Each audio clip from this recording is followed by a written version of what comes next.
እቶም ጓሶት ነቲ ዝተወለደ ክርስቶስ ንምልላይ እንታይ ምልክት እዩ ዝተውሃቦም? ሕፃን ብሽፋን ተጠቕሊሉ ኣብ መብልዕ ማል፣ ኣኽሊል እሾኽ፣ ኮኸብ ሰማይ።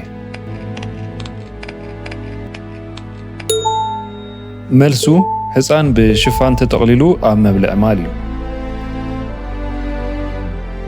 ካብ ነቢያት ብኣምላኽ ተኣዚዙ ነታ ጎሜር እትበሃል ንእግዚኣብሔር ዘይተኣምን ሰበይቲ ከፍቅር ዝተነግሮ መን እዩ?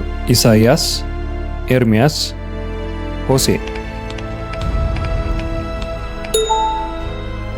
መልሱ ሆሴዕ እዩ።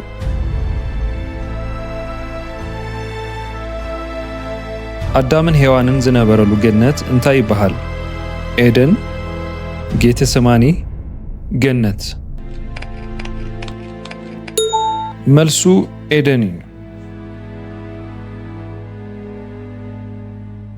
ብመሰረት ስብከት ከረን የማነይቲ ዓይንኻ እንተስሒታትካስ እንታይ ክትገብራ ይግባአካ? ምጽላይ፣ ምንዓቕ፣ ምጥፋእ። መልሱ ምጥፋእ እዩ።